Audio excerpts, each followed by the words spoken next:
स्वागतम सर्वेभ्यः नमः। बंधुगण गोटे नीतिवाणी आपण जानिचंती मुझा आपण शुणी जे भवन्ति नम्रा तरव पलागमयी नवाम्बुहि दूर विलंबिनो घनः समृद्धिभिः सत्पुरुषः अनुद्धता सत्पुरुषः समृद्धिभिः स्वभावैवैष परोपकारिणां भवन्ति नम्रा तरवः फलागमयी। तरु माने गछ गछरे फल आसीगले गछ फल भरा होईगले नहीं पड़े। भवन्ति नम्रा तरवः फलागमयी फल आगम हेले गछरे फल भरीगले गछ डाल नहीं पड़े। नवाम्बुभि दूर विलंबिनो घनः घन बोले मेघ से नुआ जल भरीगले कला मेघ नहीं पड़े दूर को लंबी जाए अर्थात पृथ्वीर निकटवर्ती हुए। अनुद्धता सत्पुरुषा होवन्ति कौथरे न समृद्धि भी संपत्ति आसीगले धनवान होगले से माने नम्र हो जाती उद्धत हंती नहीं अनुद्धता हंती अर्थात नम्र विनय हो जाती। उदेति सविता ताम्र ताम्रे वस्तमति च संपत्तौ च विपत्तौ च महताम एक रूपताम। सूर्य उदय समय जमी ताम्र वर्ण हुए लाल वर्ण होती अस्त बेले भी से रूप होती से ताम्र वर्ण होती लाल वर्ण होती। तेणु संपत्ति आसु विपत्ति आसु उदय हो कि अस्त हो सुख हो कि दुख हो महत् पुरुष सब गोटे रूप था परिवर्तन हुए ना। से दुख रे भांगी पड़ती कि सुख रे अहंकार करती कहीं से परोपकारी आपण कौन परोपकारी नुहति कहतु ना। आमर उत्कल कौन कहले करिन अपार जदि परोपकार करोना उपकार केबे कहार। उपकारी हो उपकारी की समस्ते मने रखती बाटिए चष बाटरे हगनी भल हो। तेणु मोर भरोसा मोर विश्वास समस्त वृष राशि भल कहीं चंद्र से सहायक। से दिन आप श्लोक बोली कौन है वृषे चांद वेद बखाने बिना पढ़िया ने अक्षर जाने अवश्य चढ़ई हाथी खांद पानी भितरे पाते फांद। यदि वृषरे चंद्र थांती ताहले से व्यक्ति बुद्धिमान ज्ञानी विवेकी विचारशील हुए धनी हुए मानी हुए। वृषे चांद वेद बखाने वेद भलिया कठिन भाषा को से बुझी पारे कही पारे तेणु से ज्ञानी ही जाए। वृषे चांद वेद बखाने बिना पढ़ियाने अक्षर जाने से बिना गुरु रे आगे जाए पाठ पढ़ी जाए। आउ अवश्य चढ़ई हाथी खांद हाथी ऊपर से चढ़े राजा ही हाथी ऊपर चढ़ती से सम्मान अधिकार हुए। पानी भितर पाते फांद पानी भितर से बुड़ी थिले भी दुखर से बुड़ी थिले भी नुआ नुआ उपाय स्थिर करे समस्या समाधान पाए। तेणु वृष पाई चंद्र अति शुभ। आज आम से वृष राशि उपर आलोचना करवा ना। हाँ वृष राशि अधिपति हेले शुक्र शुक्र शुभ्र से ज्ञानी से विवेकी विचारशील। तेणु आपण मैंने समस्ते ज्ञानी और विचारशील हूँ शुक्र भली ज्ञान हूँ केमिति हेबे चेष्टया असंभव किमपि नास्ति। ज्ञानी कहले चेष्टा बल असंभव किछि नाही। आपण चेष्टा करिवे असंभव को संभव करिवे। वृष राशि ये गोटे शुभ लक्षण। वृष अर्थ कौन षंढ मारी चलो भूसी चलो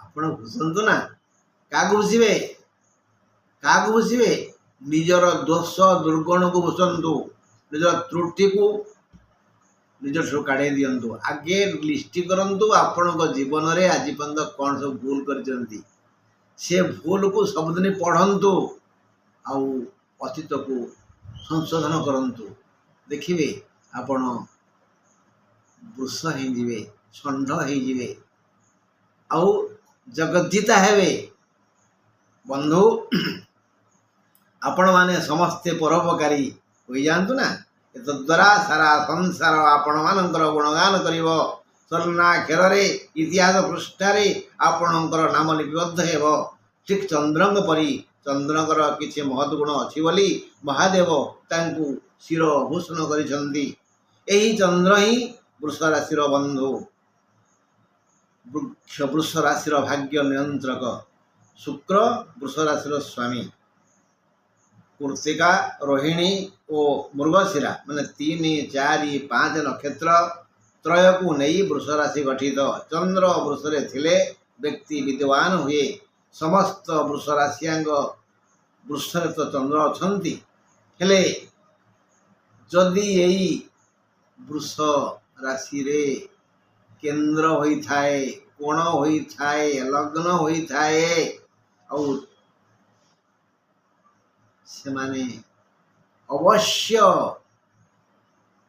आगकू जीवे जो परिवार सदस्य ही से परिवार रे से गोटे उज्जवल रत्न हेबे उदाहरण तो मु गोटे भिकारी परिवार पिला एबे आम परिवार रे या पूर्व कई पाठ पढ़ नथिले मु तृतीय पास कर हाँ बड़ ज्ञान न हेले भिकार थिले से सब मागुथिले हेले मु रोजगार करछि बाड़े गोटे लंका गछ लगेछि लंका मुठा मुठा तोड़ुछि गोटे बैगण गछ लगेछि बैगण तोड़ुछि गोटे गोटे पोई लगेछि माने मु तो आस्ते आस्ते भिक मगिया बंद कर देले ना सेही बोली जे बड़ लोकर पिला मोठो बड़ लोक तो कहीं नहंती ना वाल रे कारण मोर आकाश रे ट्रक चली हाँ विश्वास कर मु 53,515 खंड साइकेल को समुद्र चलाऊँगी ये फुटणिया कथा जहाँ करेंगे बुझे ये कहले भारी राग लगे मत गोटा पवन गंठी लगे तुम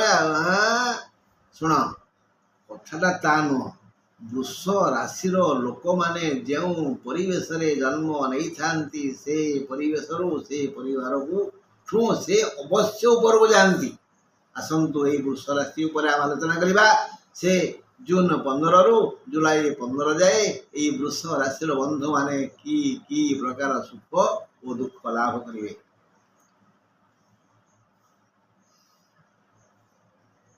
यही वृष राशि माने अवश्य ज्ञानी मानी धनी होई सुखरे जीवन यापन करथांती आमे जानिछे बुध और शुक्र यही 2 बार वृष राशि शुभ बार नील और धला रंग वृष राशि शुभ रंग 5, 6, 8 शुभ संख्या यही राशि घात बार शनि घात नक्षत्र हस्ता नक्षत्र घात तिथि चतुर्थी तिथि घात चंद्र कन्या वृषर एवं जन्म बृहस्पति हेले भी यही ग्रहराज बृहस्पति प्रसन्न हेतु यही नक्षत्र त्रय सम्मानित हेउछंती धन स्थान रवि बुध शुक्र एणु अल्पे बहुते धन अवश्य हाथ को आसुची पंचम केतु असुविधा संतान मानक हानिकारक दशम कर्म क्षेत्र में शनि कर्म रे बाधा सृष्टि होउछि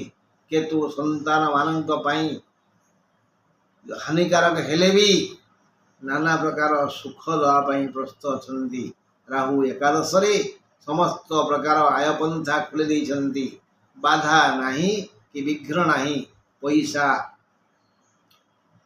उड़ुची ताकू धरी पाइले हेला आपण मानक पई राहु पैसा माने धन उड़ौछंती आपण ताकू धरी पाइले हेला उद्योगिन पुरुष सिंह हवंती लक्ष्मी टिके उद्योग करिवे उद्यम करिवे हाथ को पैसा अवश्य आसीबो पैसा अवश्य आसीबो लग्न माने वृष को राहुंकर तृतीय दृष्टि एणु स्वास्थ्य समस्या हेबो जे जो कर्म करुछंती सेठारे हाथी मापी चाखणे न चलिले जगी रखी व्यवहार न कले नानाविध समस्या सृष्टि होई पारे कारण कर्मरे शनि। चतुर्धाधिपति रवि सिंह को सुदृष्टि देइछन्ति एणु सान बड़ समस्त प्रकार व्यवसायर विकास हेब। व्यवसायी माने अवश्य लाभवान हेबे, भल आय हेब। एही सेही पर्याप्त आयर आपण अधिकारी हेबे। आउ सेही मुठा मुठा टंका धन रे आपण भूमि किणिबे बा सुना किणिबे बा भय किणिबे। तेणु बंधु एते गुड़िए पैसा पाइले मत किसी देवे ना, देवे नहीं। केतु कन्या रे रही कुंभ को बा कर्म को दृष्टि देइछन्ति।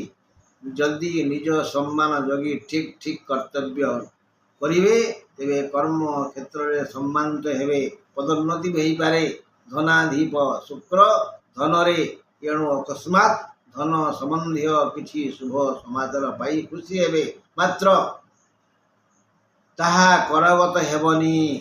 काहींकी ना सप्तम को माने बिच्छा को बृहस्पति शुभ दृष्टि अच्छी से ताकू आपणठू नहीं जिबे देबे काहाकू आपणकर संपर्कित महिला मानकू झियो भौणी भाउज माँ माउसी माई आई बड़ बो अर्थात बृहस्पति शुभ दृष्टि पाई समस्त नारी युवती किशोरी वृद्धा समस्ते सुखी हेबे। जी जो पदवी रे थांतु ना कहीं समस्त मंगल हेब। छात्र छात्री माने बहुत खुशी हेबे, मन लाखी उच्च शिक्षा मिल चाकरी और विवाह योग अच्छी। एबे जानिबा अशुभ तारीख गुड़ी को शनिवार अशुभ कही। तेणु जून 15, जून 22, जून 29, जून 6 शनिवार टिके कैलेंडर में 3 बार दिंतु। हस्ता नक्षत्र कही अशुभ जून 16, चतुर्थी अशुभ कही जून 25, जुलाई 10, कन्या चंद्र अशुभ कहली जून 15, 16, जुलाई 12, 13, 14। आउ अशुभ दिन गुड़ बाकी जो रहीगले सी हेले जून 23, 24, जुलाई 1, 2, 11। आज आलोचना सरला।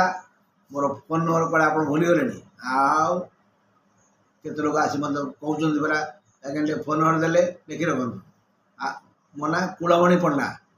हाँ 809 33 555 83 रही भाई नमस्कार।